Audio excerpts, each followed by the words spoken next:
People want to shove you in a box, and I don't belong in a box at all. I always encourage people that they should explore every single thing within them that's going to allow them to be balanced and successful. And there's a new king.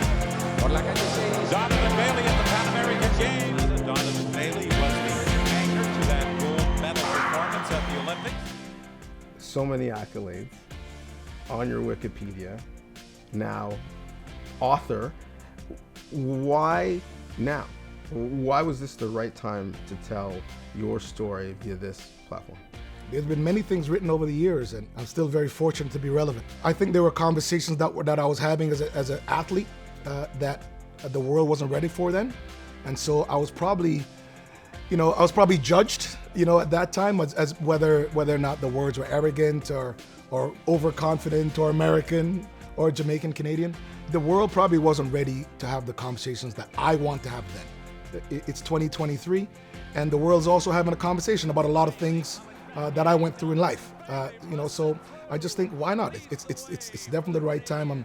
I'm still the champ. I'm still the greatest to put on the uniform here. I'm still the only man with world records, gold medals, and world championships. So yeah, why not? Why not now? You know what this process is like. Often these books, when they're written by the subject, bit of an infomercial. There's nothing really interesting in the story. Right.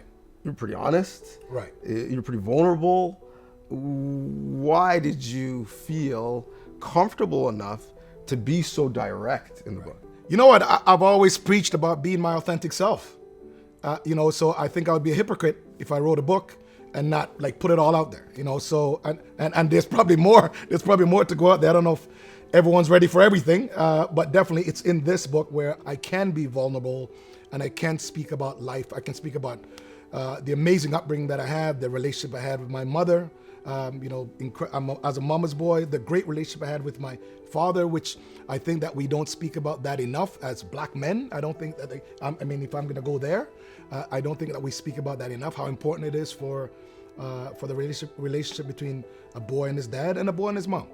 And so this book hopefully kind of puts it all out there. So, maybe I can go run for politics now or something. I don't know.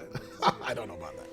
You talk about the relationship with your parents, and you also talk about your relationship as a parent. Right. And the book is dedicated to your parents. And my kids. And your kids. Right. We don't often in mass media see that relationship from either side of black men. Are you cognizant of the fact that you have the ability to shed a different light on what that relationship looks like? DJ, I've always been a trailblazer, man, and I think ultimately I was never thinking about what it is I was gonna. When I started this process, I didn't know what I was setting out to do. But I think that it's important culturally, and also the evolution of what it is that I am, who it is that I am as a man, and who it is as I am as a person and a parent, to kind of share all that. Because the world is changing, and I think that we as humans all have to evolve to adjust to whatever it is that's happening. And I think that a big part of my book is to just kind of put it out there to a lot of the younger kids that are out there, that there's going to be issues, there's going to be bumps in the road, but who cares? Ignore it, march on.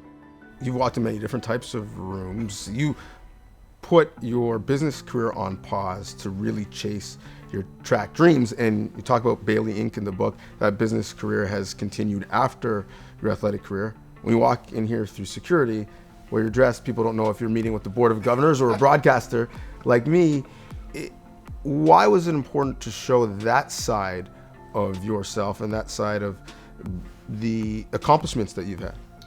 Well, I think sometimes it's incredible when people are trying to shove you in a little box. I think that when I speak to people about going to track and field, especially as a black man, they think that you're coming from your lower social economic background.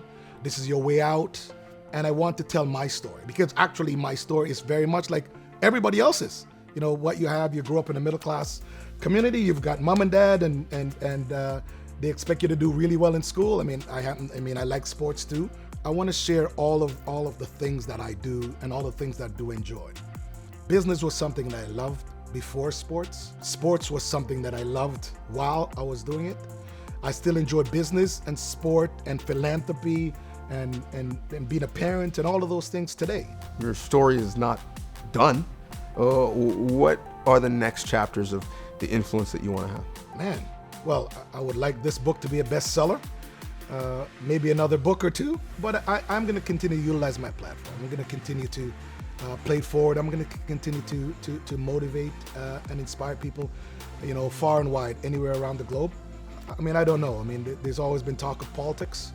I don't know if I'm ready for that, or better yet, I don't know if they'll be ready for me. I want to continue to be an inspirational person, because I think that is what my legacy should be.